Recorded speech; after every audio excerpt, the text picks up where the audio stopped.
Where were we? Alphino. Eyes unclouded. For one with reason to celebrate, Alphino looks rather grim.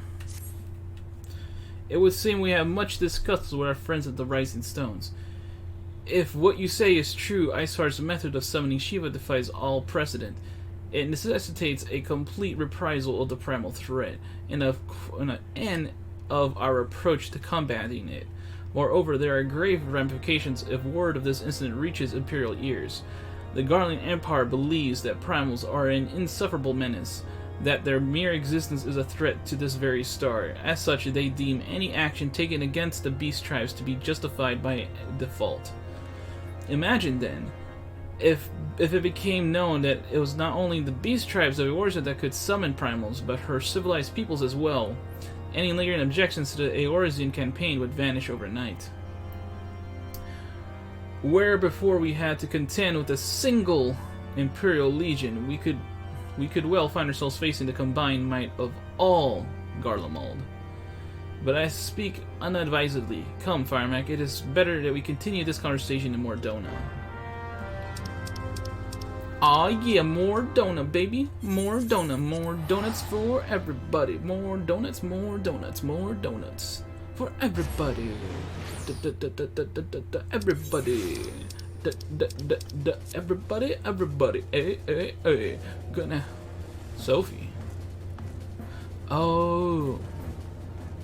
Yeah, you guys can ignore that. That's just job quest related.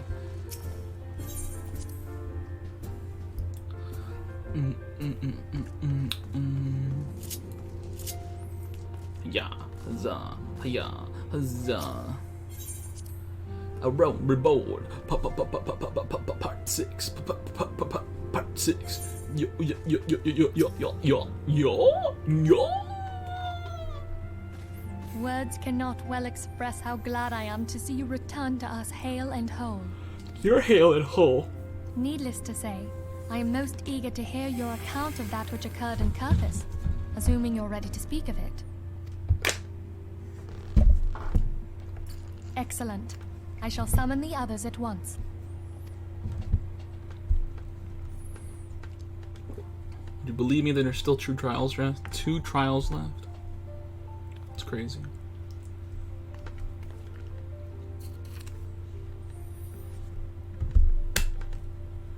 Iceheart used her own body as a vessel for a primal soul? Master Louisoix's writings make no mention of such a possibility. Can we be certain this entity was a primal? As certain as we can be that good King Mogglmog the 12th was a primal, I should think. Both were ostensibly summoned. May his soul ever reign amongst the primals. Let's not quibble over definitions. Of more concern is the implication that Iceheart retained her will, even after she was possessed. We are talking about a mortal, wielding the power of a primal. It can't possibly be that easy, can it? There must be some sort of sacrifice required. Or maybe she's just special? What qualities this woman possesseth, I know not. But full sure am I that she was groomed for this role. Few are privy to the secrets of summoning, and but a single party standeth to profit from their dissemination. Well, I wouldn't presume to comment on how the lass came to know about summoning, but I will say that what she summoned was a primal. The readings were the same, or near as damn it. Strange as it all sounds, it's really no different from what you've faced before. Then mayhap it is time that we re-examined our previous encounters. Pack your things, Ida. We're going back to Gridania. Yes, sir.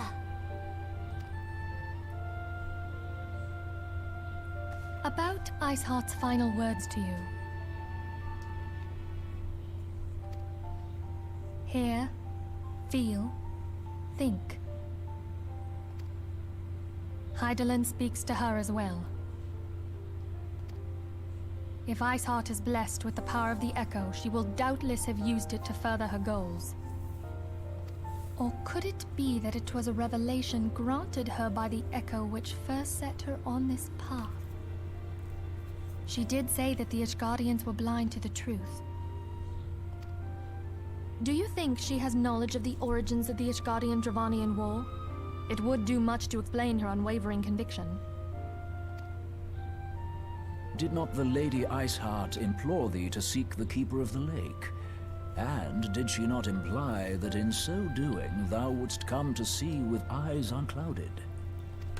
Midgard-Zoma was a king amongst kings who reigned for centuries on end. But he is dead and his wisdom lost to the ages. Unless the Ishgardians' fears are well-founded. It would seem we have yet another reason to stand watch over the Keeper of the Lake. For a mercy, we are well positioned to do so.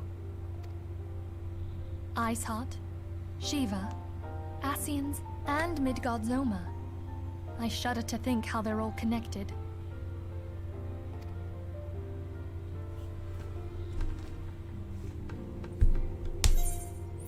Eyes unclouded.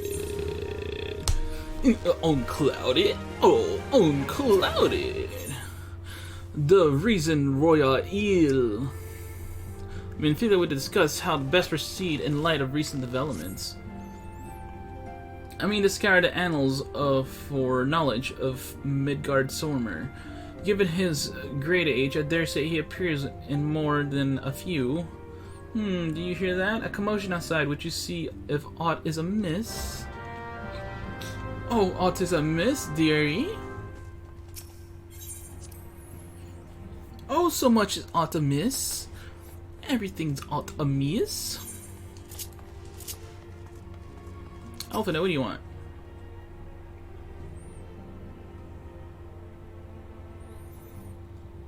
Firemac, 'tis well that you're on hand. We have a problem. Royal Il has escaped. It happened shortly after the Immortal Flames took her into custody. She had been placed in a dungeon cell ahead of her coming trial, but apparently the accommodation was not to her liking. The turnkey was found slain along with 2 guards. 'Tis plain she received inside help, since there's reports seen Royal Il quitting the city via the Gate of Nald, with a bloodied spear in her hand. She makes for Castrum Meridianum. I'm certain of it. With her fate in Eorzea, as good as sealed, what recourse has she but to flee to her imperial masters? Even as we speak, Captain Ilberd and the First are hot upon Royal Il's heels. Pray make haste to Camp Blue Fog and join the hunt. Dun dun dun.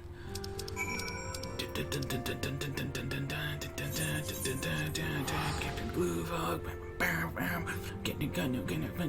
We're gonna catch Ivy. We're gonna kill her. Well, I don't know if we're gonna kill her, but we're gonna find her and ask her why. My thanks for coming, Scion. I have spoken with the soldiers here. They say that Royal Il walked through the camp not a bell ago. She walked right through. You did not mishear. We have Raubon's decision to keep the matter secret to thank for that. Bad for morale, he said.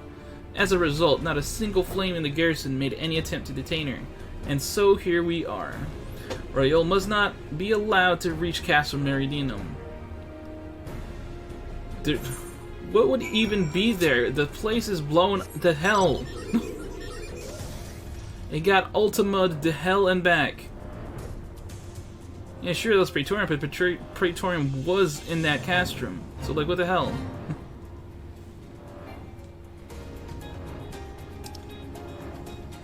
Oh man, I could have just teleported there.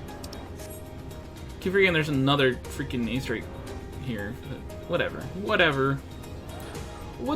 man. Oh, it's an instant battle. Allow Yuhase. Let's talk to Yuhase real fast. Was that really necessary? I had better be compensated for the additional exertion you caused me. Yes, of course it shall be very easy. We're trying to get to this quickly, you know. This wretch was with Royal Il. He threw himself at us that his mistress might escape. She didn't blink when we cut him down. Not when he started screaming, no loyalty even to her own, the goddamn harpy. With me, Scion, we almost have her. Yeah, they call me Scion now. I like it. I like it when they call me Scion. Call me Scion again.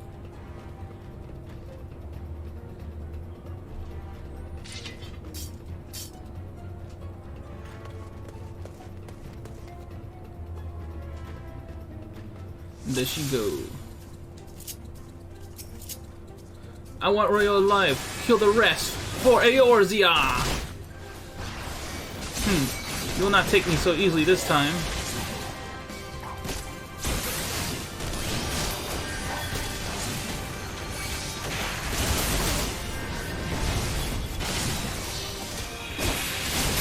Trying to keep an eye out for dialogue.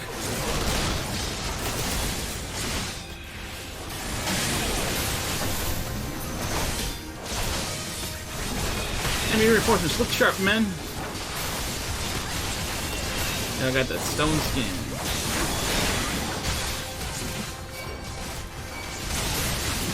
Obviously, we're gonna have to kill them all. Oh, okay.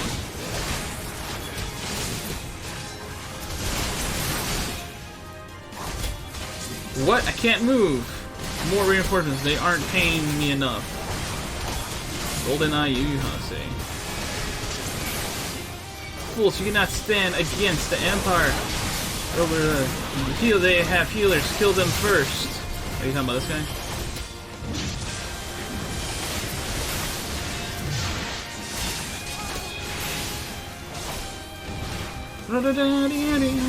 Oh, Eileen is dead.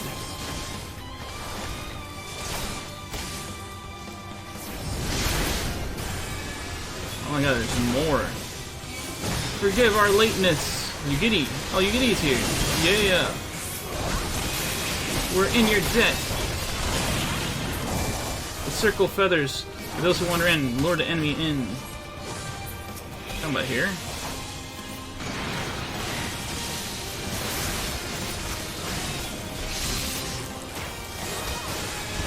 It's too far away, Yuri. It's too far away. Let's just go over here. The lane's basically dead. I think she's just waiting for us to kill all the other enemies. Bam, done. See?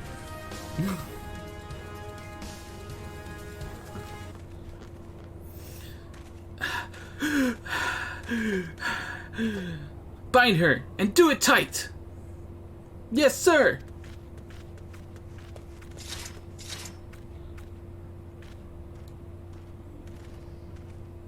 Good work, men.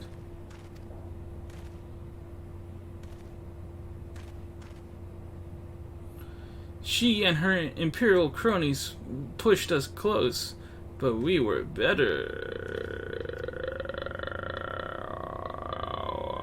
Behold, a respected officer of the Immortal Flames. People looked up to you as one of the Order's founding members. One of its pillars. It saddens me to see you fallen so low. What would you know of low?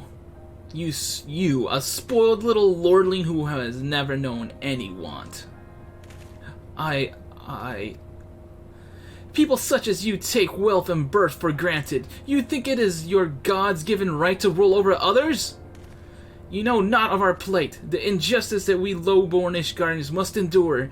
To the noble lords and ladies, we are not people, but resources to be consumed. I did what I had to do to survive, stealing, killing, even whoring myself. It is no fault of mine if fools imagine me a paragon when I joined the Flames. Goddamn. I missed that dialogue in the past. To hear you tell it, one would think you the only person ever to have suffered. In case you've forgotten, Ralvan himself was born into poverty, as was I.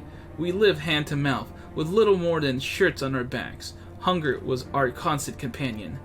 You never did... Yet never did we bemoan our lot in life, nor did we begrudge others their fortunes. We accepted the hand that we had been dealt, and played it to the best of our ability. Life was a battle, eh? But no matter what fate threw at us, we took it on the chin and came back for more. Everything we have, we fought for.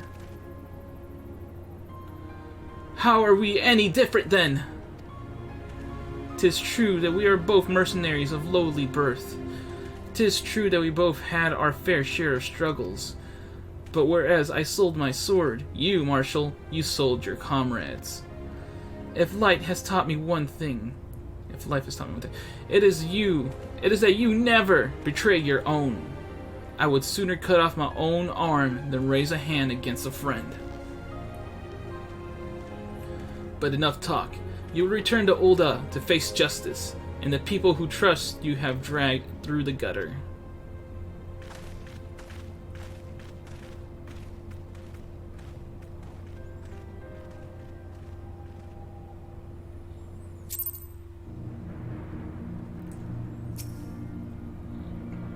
Not so much as a hint of remorse. 'Tis well that this sordid business is finally at an end. A friend's betrayal cuts deeper than steel. We must hope that we have chosen our own allies more wisely than Reborn chose his.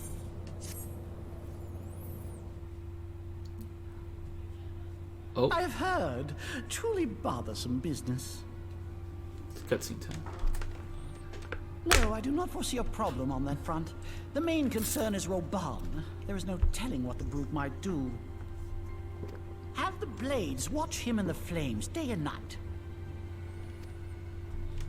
You may leave the Sultana to me. I shall personally attend her grace.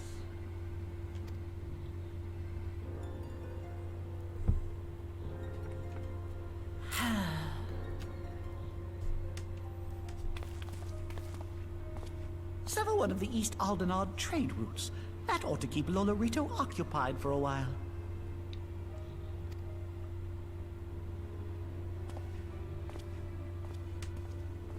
Nanamo Ulnamo. For my sake, pray be a good little Sultana to the last.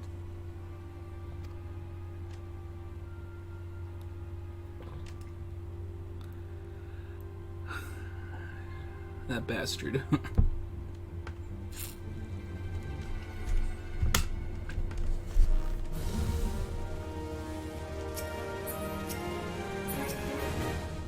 Like Royal, I once made my way as a mercenary. Like her, I did more than a few things I'm not proud of.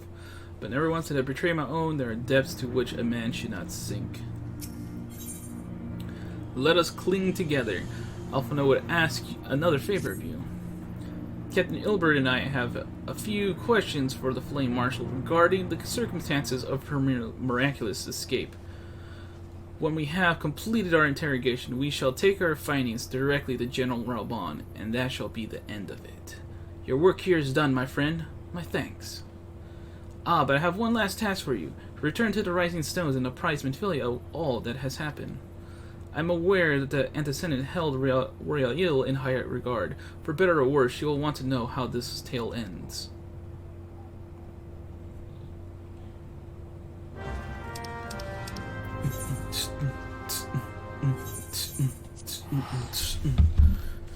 Let me check.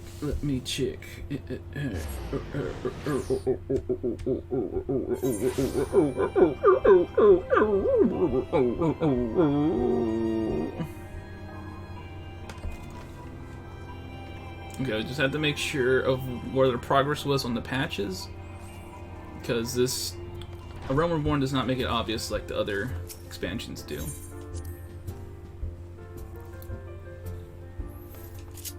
This is the last quest of 2.4 patch, by the way. We're about to enter the 2.5, which is the final, well, it's broken up to 2 parts, but it's the final mega patch.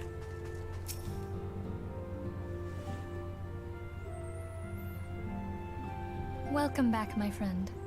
I have already received word from Alphinaud. To think that Flame Marshal Huayu was the Garlean agent. I know not what to say. I'm sorry, what was that? Ryu? Ryu?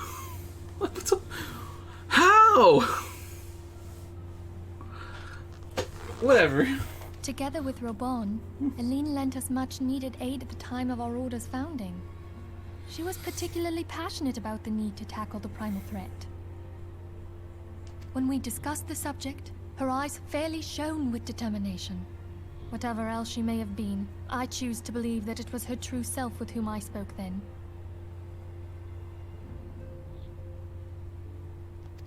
But now is not the time to dwell on such matters. I have an important announcement to make regarding our effort to defeat the Ascians. We shall begin as soon as everyone is assembled.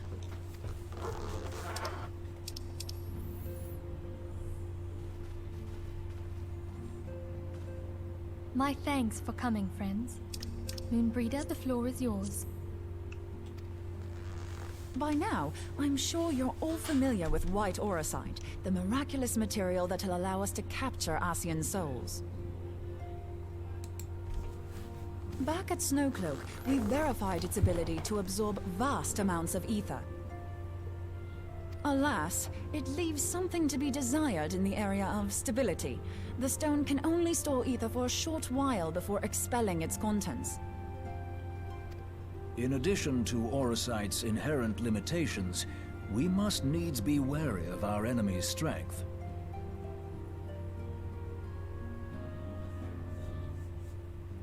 Our foe draweth upon an infinite wellspring of power. Even should we succeed in entrapping him, the stone will not long contain his wrath. Meaning that, if we want to kill the swine, we'll have to be quick about it. 'Tis our belief that an Ascian soul may be permanently undone, if smitten by a sufficiently concentrated burst of pure ether. The only trouble is, we can't say for sure how concentrated the burst needs to be. Without knowing how much ether an Ascian soul is composed of, we're basically guessing. Our sole clue lieth in thy struggle with La Habrea.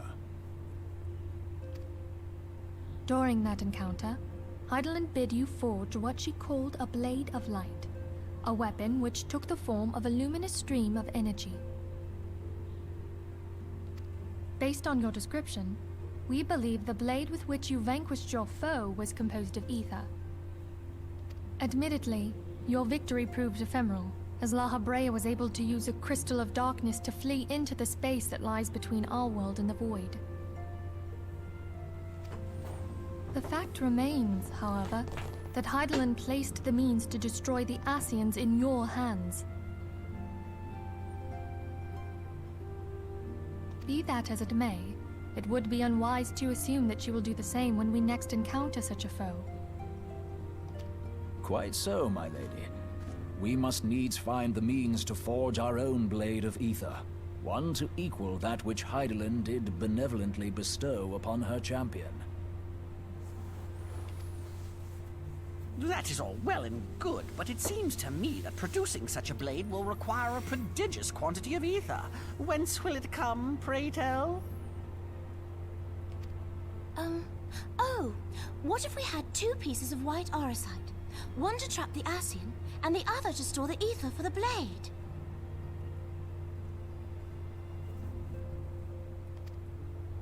Oh, nice try.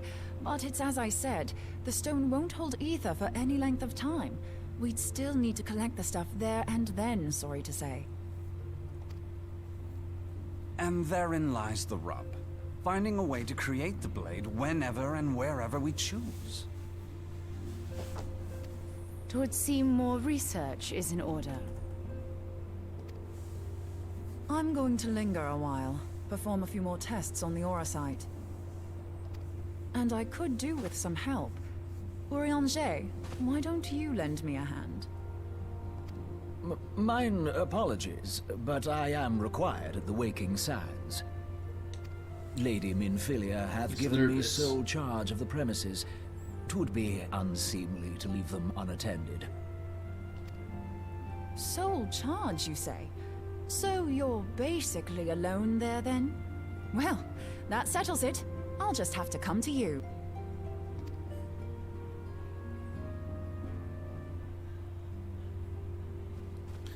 She wants that Urianger D. Urianger D. While you were afield, word arrived from the Charlian motherland. The motherland. You Makes will them sound recall like that Russia. a survey party was dispatched to investigate the incident at the Isle of Val, What they discovered was troubling, to say the least. According to the report, the Isle has been erased from existence. 'Twas as if a hole had been torn in the very fabric of reality. Aye, yet the mystery endeth not with the Isle's disappearance. It hath come to light that a number of scholars in various other locales were reported missing at a similar juncture. What's more, they all had something in common with the head of the students of Baldessian. Every last one of them was researching a phenomenon called dimensional compression, or the rejoining as the ancient texts call it. I'll be damned if that's a coincidence. The rejoining, that's an interesting term.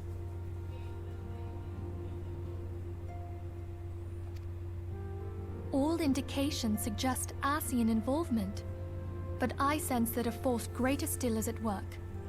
The entity the Dark Beings call the One True God. You don't know about Zodiark yet? We must pray that my dear friend Kryl regains consciousness soon. If she bore witness to the Isle of Val's final moments, she may be able to shed some light on this mystery. Yeah, I thought they would know about Zodiark by now. But I guess they don't. Another cutscene? There's usually another cutscene. Yep, there it is. I was about to say, like, this is how patches end, man. They like to tease. Following the calamity, the forces of the 14th Imperial Legion entrenched themselves in strategic locations across Eorzea. So swiftly did they accomplish this, it was suspected that they had received help. To think that it came from Huayu, my right hand. He just called her Huayu. What is that name? There is more. We have reason to believe that Huayu didn't deal exclusively with the 14th. She also answered to a higher authority in Garlemald. Huayu? Who the hell is Huayu? What? That's like not even the same letters. What kind of name is that? But this higher authority could not have been the Emperor. By consenting to the media project, Solus Zos Galvus showed himself to be more concerned about preventing the spread of primal influence than claiming Eorzea for the Empire. He would happily have seen the lot reduced to ash. We believe a number of high-ranking figures within the royal household were against the decision, but that they knew better than to oppose the Emperor openly. Of course, this didn't prevent them from making clandestine provisions, in which Huayu played a part. Huayu? Huayu? Who are you? That's all I hear is, who are you? Alas, these provisions did not prevent Dalamud from falling, and the ensuing chaos changed the face of the realm forever. Yet Eorzea survived.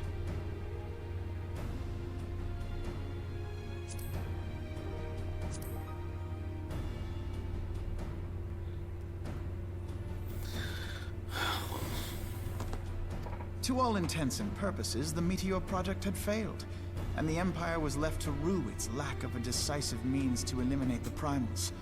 Until, that is, it stumbled upon the Ultima weapon.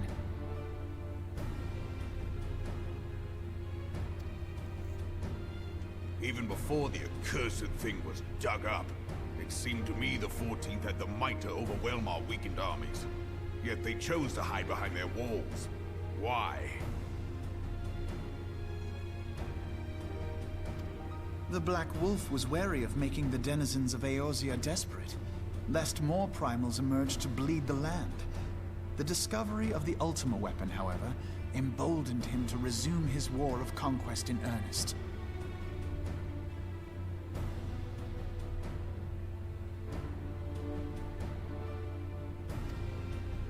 But there was one in Garlemald who believed that Van Belsar's actions were premature. One who stood higher in the Imperial Army's chain of command.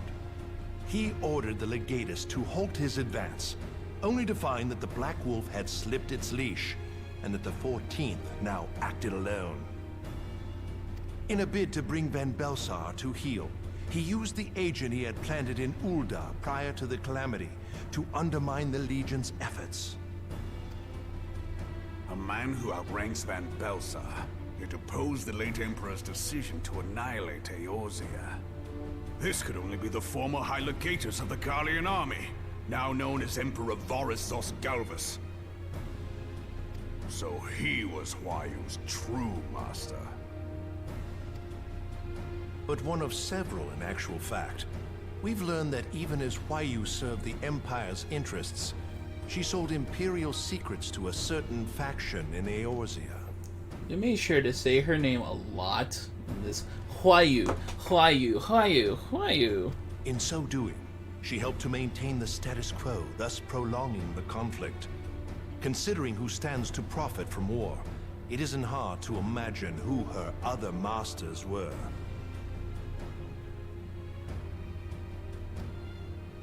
Seven hells! You mean to say that she was a double agent? Hold on, let me reread that last bit.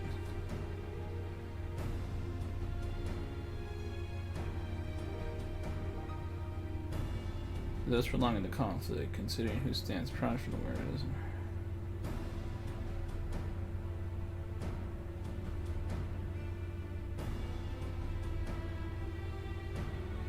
A double agent. Huh, triple, if you consider her services to Van Belsar and the new Emperor as separate. As neatly as these pieces seem to fit, one aspect of the puzzle remains unclear to me. By whose will was the Marshal feeding intelligence to the heretics? And try as I might, I fail to see how aiding their cause would profit either her Imperial or monetarist masters. Could it be that another hand is at work here? If so, Huayu must be made to reveal whose it is. Huayu. Huayu. Huayu. Not only have I lost a trusted friend, now I must interrogate her as a stranger. Not a pleasant task, I grant you, but a necessary one. Unless we weed out the ivy, root, stalk, and stem, it will simply grow back. I know that full well. Those closest to Huayu have already been detained, and I will question them alongside her. Huayu. Huayu. Huayu. General, pray keep in mind that there may be unwitting abettors among them. All will be treated fairly. On that you have my word. Those who are innocent have no cause to fear. You have ever been a friend of truth, General. I hope the unpleasant task of weeding out falsehood will not detain you too long. Though it be for the sake of Eorzea, doubting one's comrades is poison to the soul. And with that, I take my leave.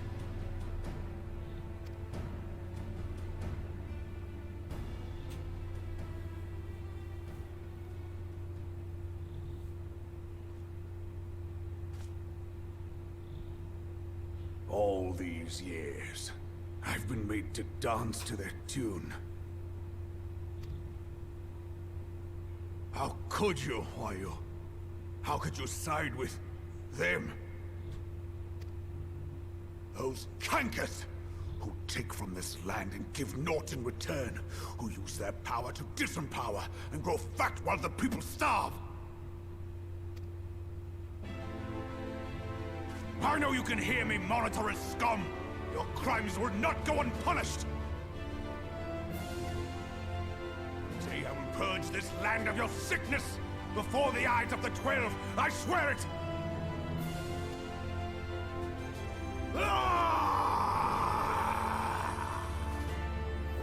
There's my boy Reborn!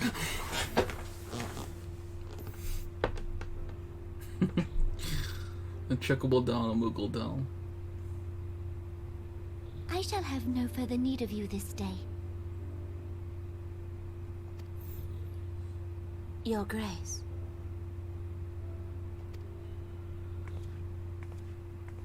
Oh, is that gonna happen now? Oh, I thought it happened fear that later. Not even mine own chambers shall remain private for long.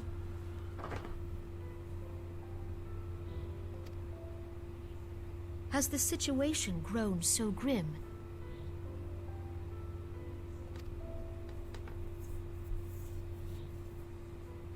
Ever since he proposed the Cartiner Reclamation Bill, Teleji Adeleji has risen to greater prominence upon the backs of impoverished refugees.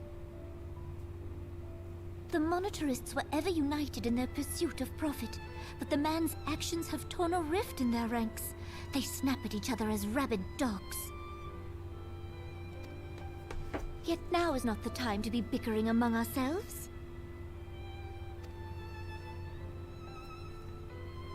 If this bickering is a threat to law and order, might you not have grounds to dissolve the Syndicate?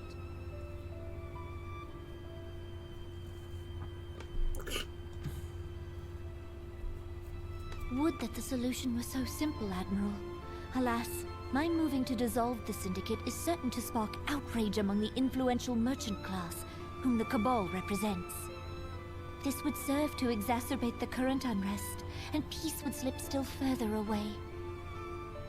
Be they rich or poor, natives or refugees, all who reside in Ul'dah have a right to pursue happiness. It is the duty of a ruler to protect this right. If I am to perform my duty, I must needs tread warily. It would not do to make enemies heedlessly. Were Lord Lolorito here, he would doubtless say that I have my head in the clouds. A ruler is required to take a wide view. Try as we might to cater to all needs, some will inevitably be overlooked. As such, there shall ever be citizens who feel aggrieved. It cannot be helped. But as you have informed us, the monetarists take no view but their own. They hunger for power while the masses starve. In the absence of a common cause, it seems beyond any one individual to make Ul'dah whole. And the presence of a Garlean agent within the Immortal Flames only makes matters worse. Even accounting for Uldah's historic reliance upon mercenaries, such a grievous breach of security is unprecedented. I fear this business will provide the monetarists with a rod to beat Rauban.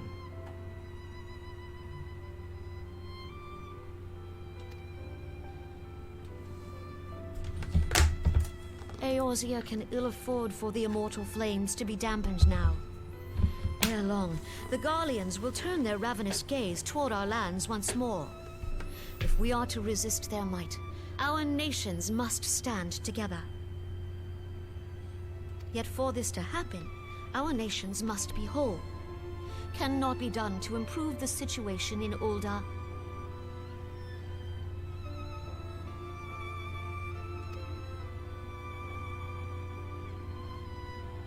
The true wealth of Ul'dah lies in the health, happiness, and hopes of her citizens. Alas, the citizens shall never know these things, so long as their lives are ruled by the ambitions of the few.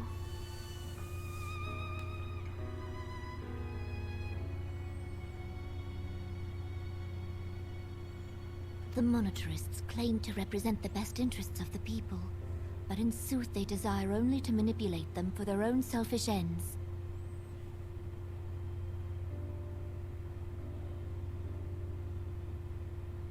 For the government to serve the people, it must be formed of the people.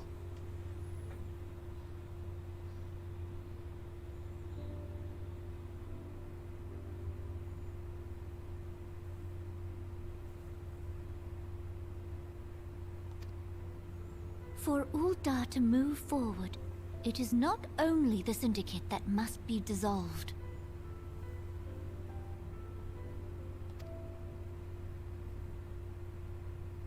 Nay, you jest.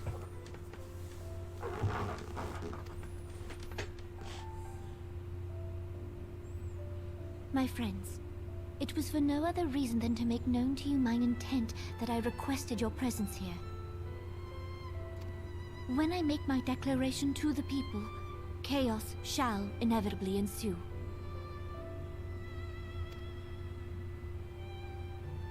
As the last monarch in the line of Ul, I make unto you this request. Help Reborn to preserve order and protect the people. Forsake them, and you forsake yourselves. For a strong Eorzea will ever have need of a strong Ul'dah.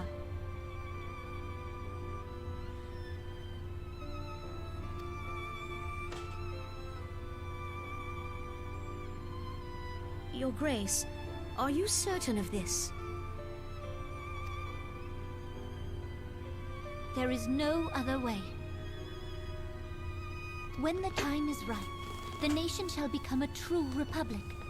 Both royalists and monetarists shall cease to be. Ul'dah will no longer belong to kings or queens or merchant princes, but to her people.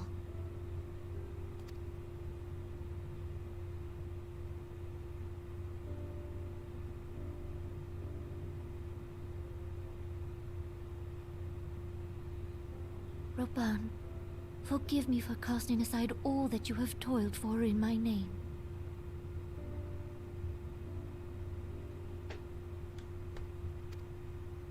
Beyond this gesture, I am powerless to help my subjects.